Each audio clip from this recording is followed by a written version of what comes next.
So, a couple of weeks ago, I started a podcast or an episode called Fatherhood and Mental Illness. And it was going to be a frank discussion about what it's like to be a father who's very self-aware, who has 3 children, and who those children have always known their dad to have a mental illness, and what it's like for me knowing that. Now, I didn't understand fully how much this episode was going to, hurt, to be honest. Facing truth about yourself is never easy. And when I always viewed myself as a father, I viewed myself the way that I view my dad. I always thought I would be a good father like my father before me, and that I wouldn't make the same quote-unquote mistakes that he made. Well, the truth, as I have learned, as all of us have learned, is very different. Being a father is not simple. It's not easy. It doesn't necessarily come naturally. There is no instruction manual, and no matter your intention, you will always fail at times as a father. And it was really hard facing head on those failures that I have had. Now, the thing of it is that this episode was not easy, and I had to do it in 3 parts. And all I've done is I've just cut them all together so that it's one long episode. I don't know if people want to listen to it that way, but that's the way you're going to get it today. So what follows is a brutally honest introspection about what it's been like, or what it is like, to sit back and look at your impact on your kids as a father over their entire lives. I won't ask you to enjoy it. Hopefully, we can help some people with this one. You are not alone. Let's dive in, see what happens. Welcome to Shattered the Podcast. STP is the story of my journey from the depths of mental illness to a place where I could live again. Alrighty, so I'm a father. I have a 19-year-old, I have a 16-year-old, and I have a 15-year-old. I also live with complex PTSD. Now, I received my diagnosis, as you may know, from years of trauma working in behavioural modification with people with disabilities and acquired brain injury. I thought I was doing, for want of a better word, the Lord's work. I was looking after people that were fragile and needed help. And I thought that the violence that I experienced in that job, the mental violence, the physical violence, was having no effect on me. It never really made sense to me that I would get home from work and it would be difficult for me to speak to anybody for about an hour after work. My wife said, you just come home from work and you were full and you just needed to stop. And it would take about an hour, and I would come in, I'd hug everybody, I'd acknowledge everybody's there, but would not be up for conversation. Certainly preferred to finish the afternoon shift at 11 o'clock and then just come home and sit by myself, play a video game, something like that. At the time, I didn't realize that this was probably symptom number 1, that my mental health was breaking down. But I never even thought about my mental health. It never occurred to me that mental health was something that you could lose, that could be affected. I had no concept. So, I stay in this job well beyond my use by date. I end up in a couple of really tragic situations, and then one day I come home and I'm completely changed. My personality, everything about me was different. I've got a 3-year-old daughter, and my next child is on the way. And I mean, let's be honest. I'm going to use my wife's words, and these are not easy words for me to say and or admit to. She said that I came home from work one day, a different person. Went to work, one person, came back another. Another quote that she said is that I became all of the worst parts of myself. So everything that you know about your closest friend that you don't like, and if you have a really close friend, you probably know that there are things about them that you don't like. But the good outweighs the bad. And in my case, the good stopped. I essentially became the worst parts of myself. We struggled along financially and in every other way for a number of years. Well, actually, no, it was a year. And my wife turned to me and said, I need to move home to Canberra. And I didn't want to do this. I'd been in a constant sort of state of conflict almost with my wife's family initially. We didn't get along well. I honestly can't even remember why. Because the thing is, I thought I didn't like my in-laws until I saw them with my grandchildren, with my children. And when somebody loves your kids as much as they did, it's impossible to hold on to any anger and angst, because they love them in a way that's almost as much as you love them.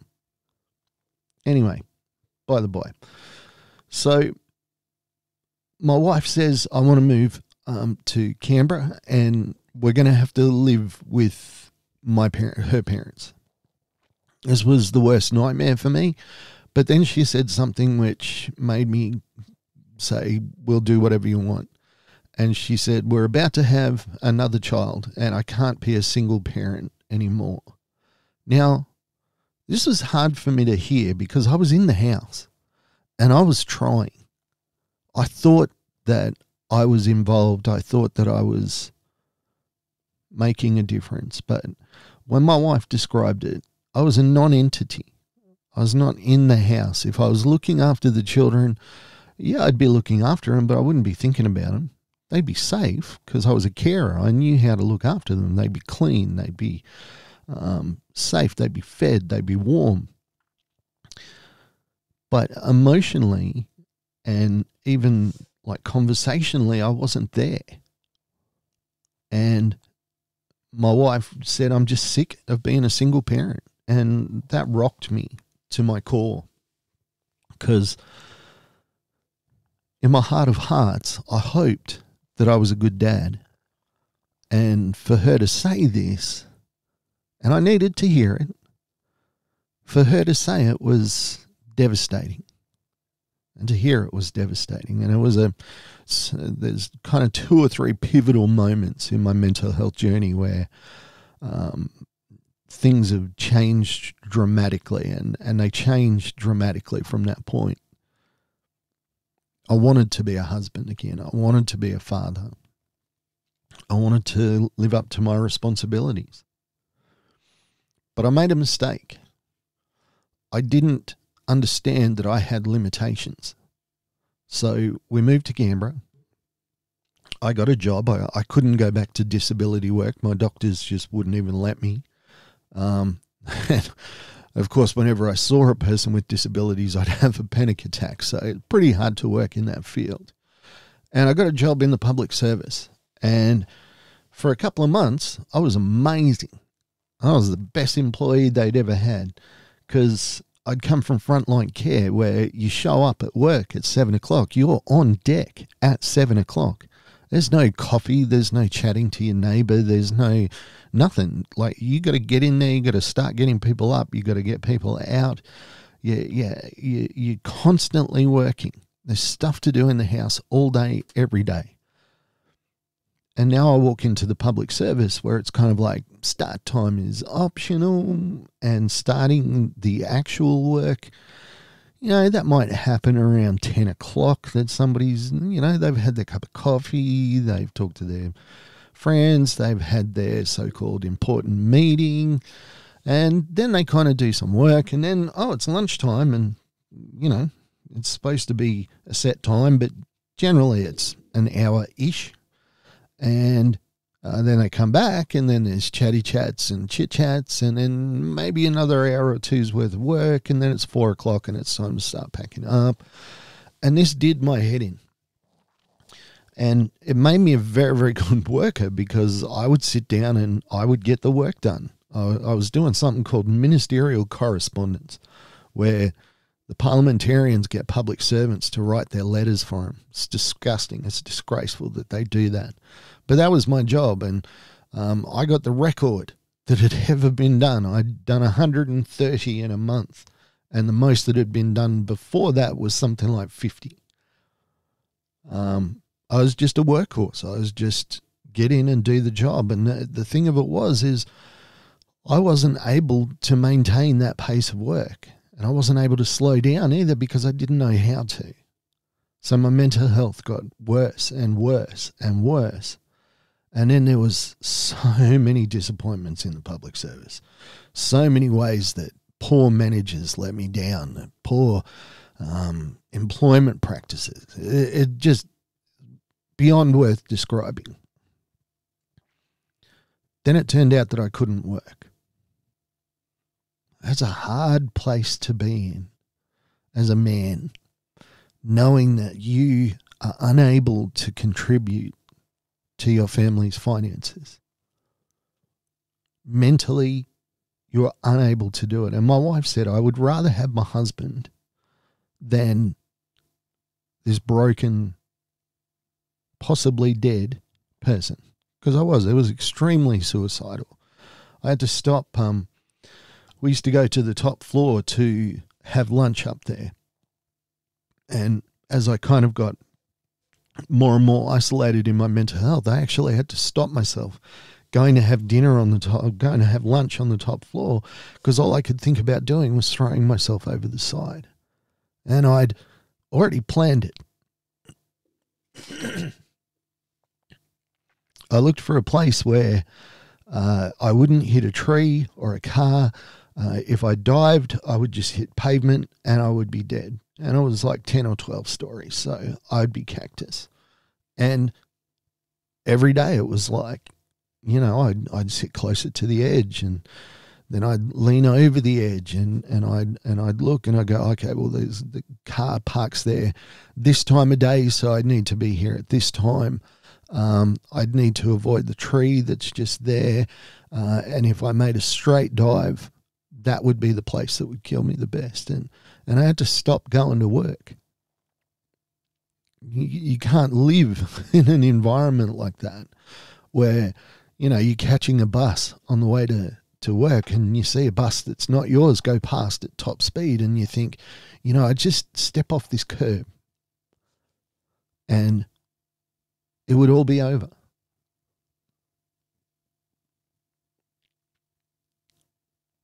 How does this relate to me being a father?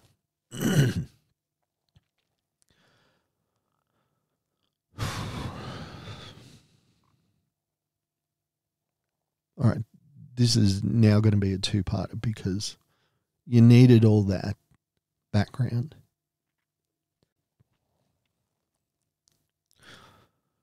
So I'm at a job that I hate. I'm bringing in an obscene amount of money. But going to work is quite literally killing me. I'm coming home and I'm angry all the time. Part of my PTSD is this, I grew up with a temper, but part of my PTSD is that I constantly feel like I'm under assault. I constantly feel like I'm about to be attacked. It's called hyper-awareness, and I live with it every second of every day. It's exhausting.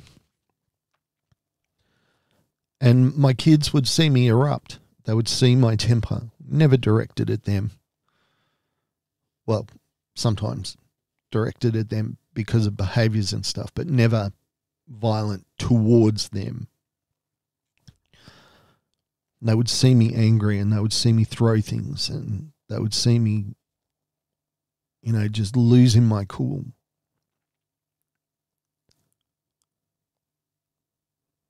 Now, I think about my son.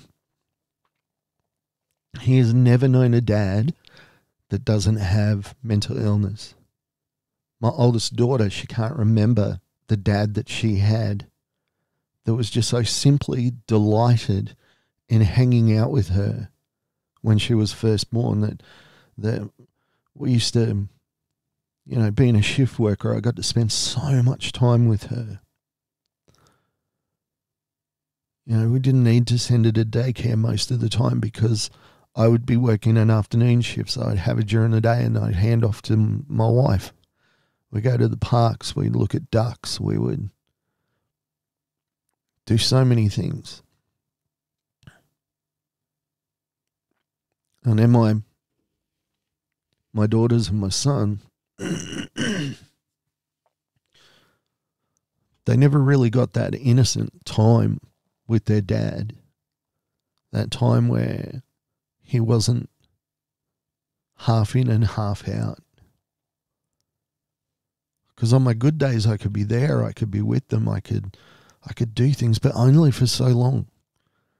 You get about, I have about 3 really good hours in me every day where I can pretend that everything is cool. I can do that for about 3 hours a day, and then I'm wrecked. But fatherhood doesn't stop after 3 or 4 hours. I had plans for my kids. I didn't want them to be device babies. But I couldn't spend the time with them that they needed to bridge that gap. I wanted them to play sport, but I couldn't be around people. There was so much that I wanted for them. Things that my father had done for me that I wanted to do for my kids, but I was just mentally unable to do it. Now, I kind of say this joke. I know my kids are going to be in therapy when they grow up. We make the joke every child's going to end up in therapy and they're going to blame their parents. But the thing is, I know exactly what my kids are going to say because I was there.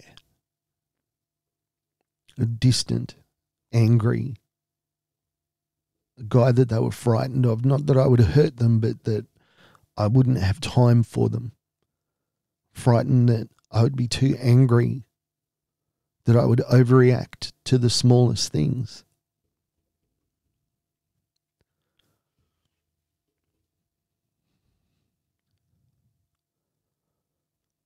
I look at my kids now and I have to force myself to turn off the guilt. Quite literally, I have to fight it. I have to combat those thoughts. Say, no. You're so much more than your mistakes.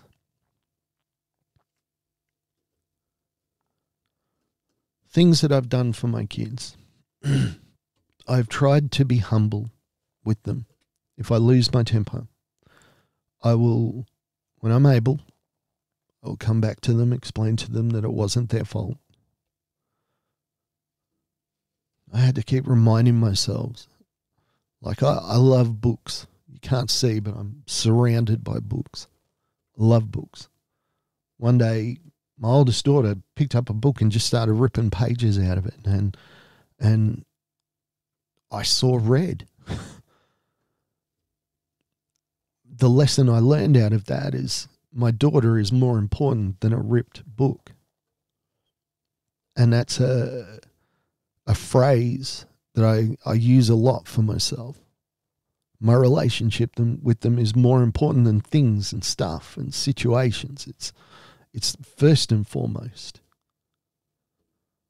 But the saddest thing is that I have to remind myself of that. As they get older and as I'm getting better, I can see that they're still gun shy about coming up to me about things. My daughter came home a couple of weeks ago. She was dropped home. She was half cut. She'd had a couple in her. And she didn't want to tell me. And the next day, I said, mate, why were you so worried about telling me? As a non-drinker, I could basically smell her from the front door. I knew she'd been drinking. She doesn't do it often. Well, barely ever, actually. And I said, mate, I don't get upset about these things. And she said, yeah, but deep down, I think you're still going to get upset at me, and I don't want that. And this idea that kids won't tell you important stuff because they're worried that it might upset me. Obviously, they're remembering from their childhood when little things would set me off. And, we'd all say, oh, don't feel guilty about that. Don't feel guilty about that. But the problem is that it's haunting us. The kids they still see me because they saw me in my formative years as a guy that was volatile, that they didn't know what they could and couldn't say because of how I may or may not react. Now, my wife knows me. She knows that I'm not a person that wants to go off the handle, that it's my natural state. It's not. It's there. It's part of my personality, obviously, but it's not my default. So she tries to say to the kids, look, your dad is like the most easygoing bloke in the world. We said when my kids were little, I really only want to have 2 rules. It boils down to 1 rule. I just wanted them to be respectful. That's it. Respect each other, respect their parents, respect their mum, respect their friends. I just wanted them to be respectful and polite. Say please and thank you. And these were the 2 rules that we set. These are the non-negotiables. Everything else we'll deal with it as it comes.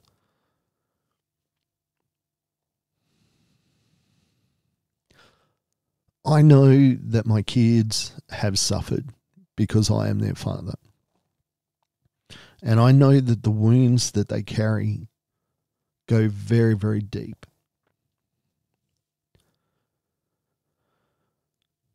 But what I try to do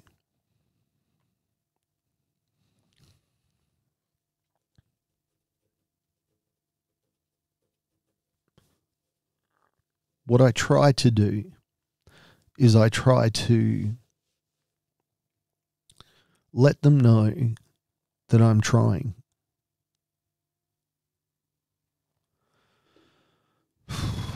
This has just become a 3-parter because I'm sorry. We'll finish this next week. What do I do for my kids as a father who lives with mental illness? The first was I became very humble. I know my limitations as a man. I know my limitations as a father. I know that certain things are out of my reach. Certain activities are out of my reach because I just can't mentally be in those spaces. So I would go watch my kids at when they did songs and concerts and things. But I usually had to get out of there early because I could watch my kids, I could enjoy them, but then just too many people. So I had to learn to be humble and I had to learn to be honest with them. I had to let my kids know what I can and cannot do. I had to be humble enough to allow my kids to question me my son to this day will just come up to me, puts his hand on my back and says, "Are you okay, Dad?" And that's our code for he's worried that my mental health is starting to deteriorate, that I'm moving into crisis.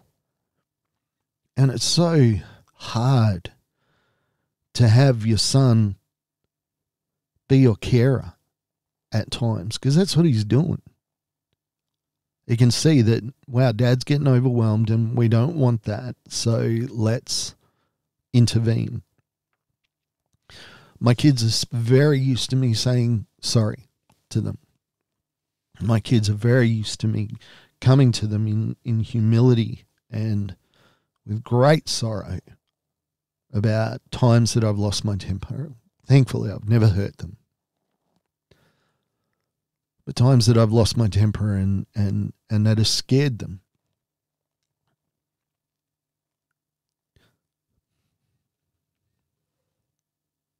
We, at one stage, my oldest daughter, when she was very little, she was very concerned that I was going to hit her. Because we'd started out with a little bit of smacking. I never liked smacking, but it's what I grew up with and it was kind of my default. And she was terrified that I was going to hit her. So we as a family instituted a no smacking policy. Nobody gets smacked. Nobody gets physically punished ever.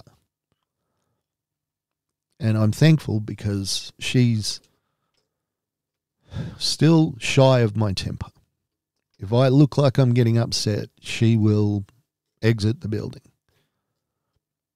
Not because of what, not that because she's afraid of who I am now, but I think it's that base response that as a little kid, she knew her little kid radar would go, you know what, Dad's on a bit of a precipice here.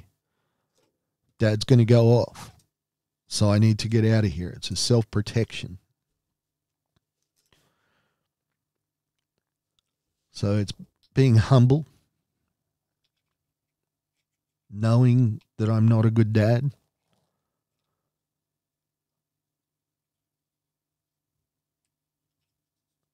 And it's been about communicating with them. Dad's not well. Dad struggles with a lot of things.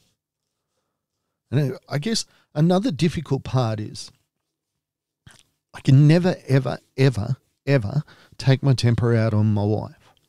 We don't fight. We never have. We've never had a screaming argument. We've never had an argument. We're just not that sort of people. And it's difficult for my kids because they know that I have a temper, but they know that Mum is immune to it.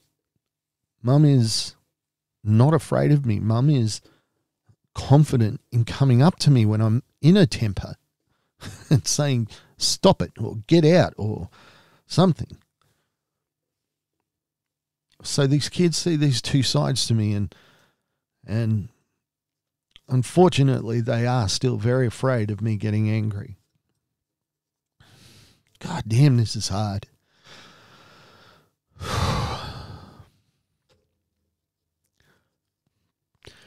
These are the things that I live with. These are the things that haunt me in my relationship with my children. But let's go to the flip side. If I can. The one thing I hope that my kids know about me is that I'm on their side. They know first and foremost that their mother is the most important person in the house, bar none, without exception, in any way, shape or form. But they all three come a very close second. That I will fight for them, that I will defend them, that I will be on their side no matter what. My daughter, I got called to school when she was in maybe 4th or 5th grade. And they said, your daughter's assaulted a student or students and you need to come into school. And of course, I raced in straight away, left work and came in and said, okay, what's the story? And they sat me down and said, well, okay, Michaela was trying to kick 4 or 5 boys in the privates. And I said, hang on a second. What? And they said, yes, there was 4 or 5 boys and she was trying to kick them in the privates. And I said, who are these boys? And they said, well, we can't tell you that because of privacy. Well, that's not true. I'm my daughter's advocate. Privacy dictates that I know all the details of an assault. Confidentiality doesn't apply, especially to an advocate. So I turned to my daughter. I said, mate, who'd you try and kick? And they said, Michaela, don't tell your dad. I said, Michaela, just tell me who tried it. And she did. She named the 5 guys. And I said, okay, so what happens now? And they said, well, obviously Michaela's going to be suspended. And I said, hang on a second. This is 5 boys that she was accused of trying to do this to. I said, Michaela, did you do this? She said, yep, I sure did. I said, why? And the teacher said, that doesn't matter. And I said, hang on, it really, really does. We're talking to a young woman here who was trying to assault 5 guys. That doesn't sound right to me. Turns out they'd been picking on her. They were calling her names, calling her fat. They were pulling her hair. They were pinching her. She only saw one recourse. That was to try and kick all the boys in the nuts. I said, well, clearly she is not suspended for this. She's standing up to herself. And I said, can I get all the names of the fathers of these boys? They clearly wouldn't give me their names. They said, look, all right, she's not going to be suspended, but we have to do something about this. And I said, well, clearly these boys were terrorizing her. Clearly she felt assaulted. And I said, sweetie, do you want to come to school tomorrow? And she goes, yeah, I do. And I said, would you rather go with me to the movies and go out for lunch? The teacher's looking at me. And I said, my daughter defended herself against bullies, and I am proud of her. And I'm taking her out for a movie and ice cream. That was a day that I was a good dad.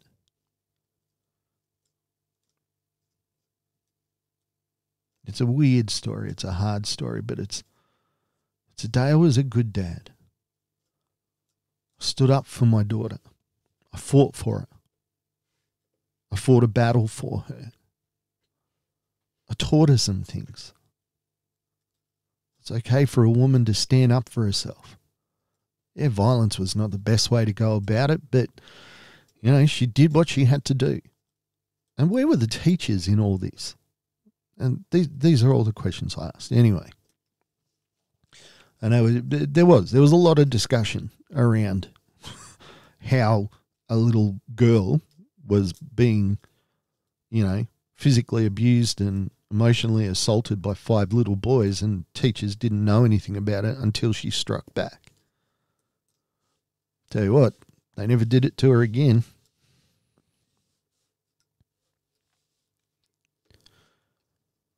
I've tried to let my kids know that I'm always on their side. It doesn't matter what they do, it doesn't matter what happens. We have a rule that whatever they get up to, wherever they are, whatever they're doing, with my permission or without, if they're in trouble and they call me, I will not be upset with them. They will not get into trouble. My daughter has availed herself of that rule. She did the night that she came in a little bit worse for wear on the terps. You know, Dad, I had a bit too much to drink and I shouldn't have. It was like, fine, sweetie, what do you need? Well, she needed to vomit, she needed a wet washcloth, and she needed to go to sleep. And that's what we did. And that was the end of it. You know, the next day I just said, I hope you're being careful. You know, we talk about safety, not accepting drinks from strangers, you know, trying to stay within a reasonable alcohol limit, which she does. I ask my kids a lot whose side I'm on. I had 2 questions. Who's the most important person in the house? Mum. Whose side am I on? Ours. I try to let my kids know that they're safe around me. And it's hard to, they each had about 10 years with a dad that was fairly volatile. And they remember that. That's imprinted on them. Trying to let them know that they're safe with me. Trying to prove that they're safe with me. Proving that I'm on their side. My son was in the same situation. Apparently he punched a kid. And they brought me up to the school and, I asked to see the video. And they said, "No, you can't see it." And I said, "Well, have you looked 5 minutes before the punch and the push?" And they said, "No, we haven't done that. That's not appropriate." And I said, "Well, of course it's appropriate. Because what were they doing to you, Matty?" I turned to my son and said, "What were they doing to you?" He said, "Dad, they were doing this, this, and this." And they were poking the bull. They were being jerks, and they were poking and threatening and promising all kind of harm. And then he struck out first, and he totaled them. I did the same thing. I said, "Mate, we're going out for pizza." Teachers are like, "That's not an appropriate way to deal with this." I said, "My son was dealing with bullies. He struck a bully. I'm proud of him."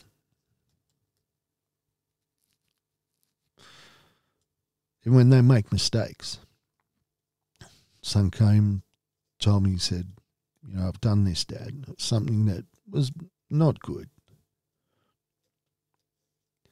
And I had to say, "Well, mate, you need to atone for this. You've done something wrong." And afterwards he said, "Dad, I was expecting you to get really upset." And I just tried to say to him, I said that, that dad hopefully is gone. That angry, out of control dad. This is who I want to be. I try to let my kids know that they are. Well, I'm their greatest fan. I don't need them to be successful. I don't need them to achieve anything. But whatever they want to do, I'm behind them 100%. I'll do everything I can to make what they want come true. You are going to find it hard as a parent of children with a mental illness. But I believe that the only way that you can completely ruin a relationship with your children is if you give up. If you keep fighting, if you keep learning, if you keep teaching, keep opening yourself up to your kids, if you keep, humbling yourself, you'll make it. My kids talk to me. They share things with me. And every time they do, I thank them for it. It is hard to be a father living with a mental illness, but it's not impossible. And the path is never over until you give up trying.